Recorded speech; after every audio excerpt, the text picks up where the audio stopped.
suis très heureuse de vous retrouver comme tous les vendredis en direct.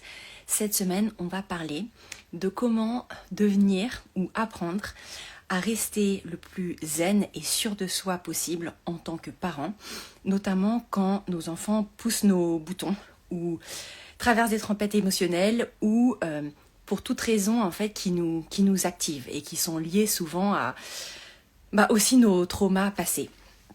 Donc je vais commencer en vous parlant de ce qu'on peut faire sur le moment, c'est-à-dire dans l'urgence, face à une tempête émotionnelle par exemple de notre enfant ou un enfant qui pousse les limites, qu'est-ce qu'on peut se dire intérieurement et dire à notre enfant sur le moment pour apaiser la situation et ne pas en fait ajouter en fait de l'huile sur le feu en se mettant nous-mêmes à crier.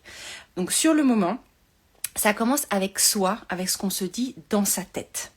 Et sur ça, en fait, c'est apprendre, et moi-même j'ai beaucoup travaillé là-dessus, à apprendre à mobiliser des sortes de mantras, c'est un peu cliché, mais ça marche vraiment bien, à se dire sur le moment quand on sent qu'on est activé. Vous le sentez dans votre corps, et là, vous pouvez développer des automatismes pour vous dire, par exemple, dans votre tête, pause. Pause, ça permet tout de suite de prendre un peu de distance, de pas tout de suite être dans la réaction. Donc vous pouvez vous dire pause, vous pouvez vous dire là maintenant tout va bien, vous vous réancrez dans le présent, ça vous le dites dans votre tête.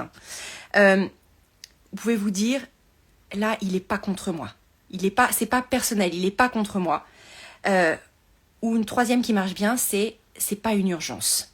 Pour éviter que votre corps en fait passe en mode fight or flight. Donc, des choses qu'on peut se dire dans votre tête. Et ça, on peut s'entraîner à faire ça. Ça vient pas du tout spontanément au début, évidemment, parce qu'on est programmé en fait dans notre cerveau pour avoir des circuits de pensée et d'action très rapides. Mais entraînez-vous à vous dire pause intérieurement. Tout va bien. Elle n'est pas contre moi. Ou là, c'est pas une urgence.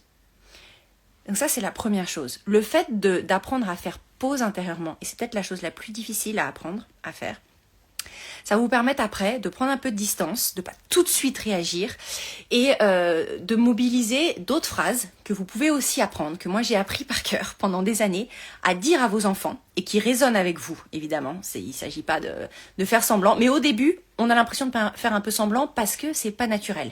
Et c'est normal parce que c'est un changement, et c'est un changement positif vers quelque chose que vous voulez avec vos enfants, comme être la mère que vous avez envie d'être, moins agir à chaud. Donc ces petites phrases pour vos enfants qui peuvent être assez utiles de connaître par cœur, ça peut être par exemple si un enfant vous demande